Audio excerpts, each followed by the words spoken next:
네, 안녕하세요. 이번 시간에는 서버와 클라이언트 간의 통신을 위한 HTTP에 대한 기본적인 개념을 살펴보고요. 서버와 통신하기 위해서 사용하는 형식인 제이슨에 대해서도 알아보도록 하겠습니다. 우리가 웹브라우저에서 특정 사이트에 접속을 하려면 사이트 주소를 알아야 되잖아요. 사이트 주소 맨 앞에 무엇을 입력하나요? HTTP 또는 HTTPS라는 걸 입력을 합니다. 이것을 우리가 흔히 프로토콜이라고 하는데요. 프로토콜이라는 건 약속이란 뜻이에요.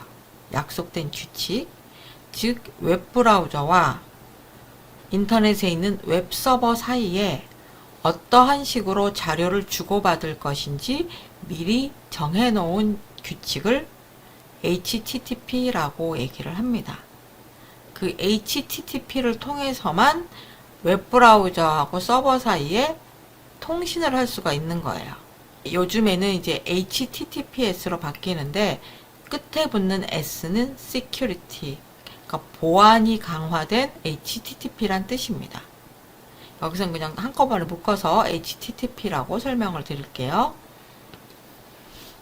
우리가 웹브라우저에서 https 땡땡 하고 google.com 이렇게 하면 구글 사이트 주소를 서버에게 넘겨주면서 그 사이트에 있는 내용을 나한테 보여줘 라고 요청을 하는 거예요. 클라이언트에서 서버 쪽에다가 주소를 보내주면서 요청을 하게 됩니다. 그러면 서버 쪽에서는 이미 서버에 올라와 있는 구글 사이트를 뒤져서 구글 사이트 내용을 클라이언트한테, 즉 웹브라우저에게 보내주죠. 이것을 HTTP 응답이라고 합니다. 그러니까 우리가 인터넷을 사용을 한다는 것은 클라이언트와 서버 간에 계속적으로 요청과 응답이 왔다 갔다 하는 것을 가리켜요. 네, 웹브라우저를 통해서 우리가 사이트에 접속할 때 어떠한 일들이 일어나는지 한번 확인해 볼게요. 먼저 개발자 도구창을 열고요. 여기에 네트워크 탭을 열어보겠습니다. 현재는 아직 아무것도 없어요. 왜냐하면 제가 지금 사이트에 접속을 하지 않았기 때문인데요. 여기다가 제가 구글 사이트를 한번 넣어보도록 하겠습니다. 구글 사이트가 나타나면서 네트워크 탭에는요, 구글에서 가져온 자료들이 다 나타납니다. 보시면 이 파일들도 있고요. 이 파일들이 상태가 어떤지, 크기가 어느 정도이고, 그 파일을 가져올 때 시간이 얼마나 걸렸는지 등등이 나타나요. 지금 이 파일들이 정확히 어떤 파일을 나타내는지 우리는 잘 모르지만 일단 이런 파일들을 갖고 왔다라는 건 알 수가 있죠. 첫 번째 파일을 한번 클릭을 해보면 오른쪽에 헤더 부분이 있어요.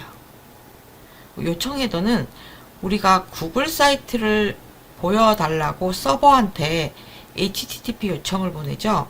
그때 그 사이트 주소 외에 내 시스템 정보, 내 웹브라우저 정보, 이러한 것들이 모두 다 담겨서 넘어갑니다. 우리는 단순히 사이트 주소만 넘겼다라고 생각을 하지만 거기에는 지금 보시는 것처럼 사용한 방법이라든지 사용하는 언어, 그리고 쿠키 정보 등등등등 여러 개가 담겨 있어요. 이것이 요청 헤더에 담겨서 넘어갑니다. 그리고 서버에서 응답이 올 때는 응답 헤더에 정보가 담겨 있어요. 그리고 서버에서 넘어온 실제 구글 사이트 내용은 어디에 있냐면 응답이라는 곳에 들어 있습니다. 응답에는 지금 구글 페이지를 보여주기 위한 정보들이 이 안에 들어있죠. 네, 이렇게 HTTP를 통해서 서버로 요청하거나 서버에서 클라이언트로 응답이 올 때는 실제 내용이 담긴 본문 외에 요청 헤더나 응답 헤더를 통해서 정보를 함께 주고받는다는 거, 네, 이것을 좀 기억해 두시면 되겠어요. 서버에다가 우리가 정보를 요청했을 때 서버에서 넘겨주면서 응답 헤더에 정보가 들어간다고 했는데요. 여기 있는 여러 가지 정보들 중에서 몇 가지만 기본적인 것만 한번 살펴보도록 하겠습니다. 네, 파일에서 여기 헤더 부분에 일반 항목을 보면은 내가 어디로 요청을 보냈는지 요청 URL이 나와 있고요. 요청 메서드, 그러니까 요청하는 방법이 나와 있습니다. 그리고 요청을 했을 때 서버에서 어떠한 응답이 왔는지 상태를 숫자로 표시를 해줘요. 이 메서드하고 상태 코드에 대해서 살펴볼 건데요. 파이어폭스 같은 경우에는 네트워크를 보시면 그냥 파일 목록에 상태 값과 메서드 값이 같이 표시가 돼요.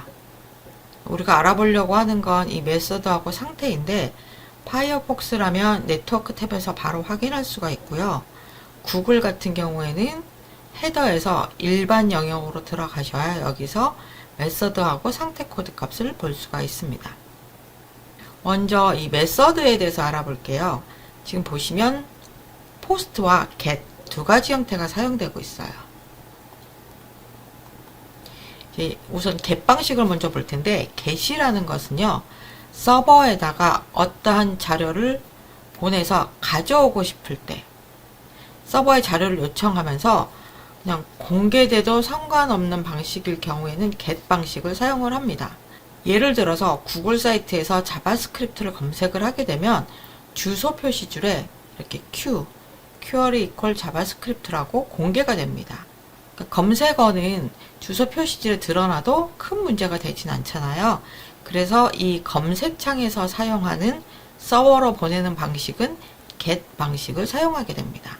그에 비해서 포스트 방식이라는 거는요, 사용자가 담아서 보내는 내용이 주소 표시줄에 드러나지 않고 암호화돼서 서버로 전달이 돼요. 요청 본문 안에 따로 암호화돼서 들어갑니다. 이때는 포스트 방식을 사용을 해요. 예를 들어서 로그인 같은 부분이다. 그럼 이 로그인에 들어가는 아이디나 비밀번호도 아까 구글 검색창에서처럼 텍스트 필드를 이용을 한 것인데 아이디와 비밀번호는 주소 표시줄에 드러나면 안 되겠죠. 그래서 얘 같은 경우에는 메서드를 포스트라고 지정을 하게 됩니다. 그리고 상태를 아까 말씀드렸었죠. 상태는 클라이언트가 서버한테 요청을 했어요. 주소를 알려주면서 구글 사이트 보여줘 그랬는데 구글 사이트에 있는 파일이 한두 개가 아니겠죠. 그 파일을 하나씩 다 가지고 와서 브라우저 창에다 보여주게 되는데 각 파일의 상태가 어떤지를 숫자로 나타낸 것입니다. 성공적으로 처리됐는지 혹은 파일이 없는지 등등등을 숫자로 표시를 해요. 우리가 서버와 자료를 주고받을 때는 상태를 체크하는 게 중요합니다. 그 파일이 서버에 있었고 성공적으로 클라이언트까지 도달했는지 그랬을 경우에만 프로그램이 돌아가도록 만들어야 되니까요. 이 상태에서 이 숫자가 어떤 의미를 가지고 있느냐면 세 자리 숫자 중에 앞에 2로 시작을 하면은요. 요청이 제대로 전달이 됐거나 또는 서버에 있는 정보가 클라이언트로 제대로 도착했다는 뜻입니다. 흔히 200이라고 되어 있으면 브라우저까지 잘 도착을 한 거예요. 여기 오른쪽 화면을 보시면은 거의 다 200이죠. 200이라는 건 서버에서 필요한 자료를 다 가지고 와서 브라우저에 보여준다는 뜻입니다. 그리고 우리 흔히 보는 404라는 오류가 있어요. 서버에 해당 파일이 없을 때 404 not found라고 보통 오류를 보여주죠. 이게 의미하는 게 뭐냐면 세 자리 숫자 중에 앞에 4자가 붙으면 무언가가 잘못된 거예요. 주소를 잘못 입력했거나 권한이 없거나 문서가 없거나 또는 요청 시간이 넘었거나 이렇게 해서 실패했다는 의미입니다. 404는 내가 요청한 문서가 서버에 없다는 뜻이에요. 파일 이름을 잘못 입력했을 때 이런 오류를 자주 보게 되죠. 그리고 5로 시작하는 500대의 상태 메시지는요. 오류가 발생했다는 뜻입니다. 특히 서버상의 오류예요. 어떤 분들이 그런 질문을 할 때가 있는데 사이트 주소를 입력을 해서 접속을 했는데 500으로 시작하는 무슨 오류가 나타난다. 어떻게 해결해야 되냐? 라고 물어보실 때가 있거든요. 이렇게 500대로 시작하는 오류는 우리가 해결할 수 있는 게 아니라 서버상의 오류입니다. 그러니까 서버 관리자가 해결을 해줘야 되는 거죠. 그래서 서버에서 해결이 될 때까지 기다리는 방법밖에 없습니다. 이외에도 더 많은 상태 메시지들이 있지만 우리는 기억해 둘게 200이면 정확하게 서버에서 클라이언트로 전송이 됐다. 400으로 시작하면 무언가 실패가 됐구나. 500으로 시작하면 서버상의 오류가 발생했구나 정도로 기억을 해두시면 되겠습니다. 네, 이번 시간에는 HTTP라는 게 무엇이고 HTTP로 주고받을 때 헤더 부분, 그리고 상태 메시지, 그다음에 메서드, 이것에 대해서 알아보았습니다.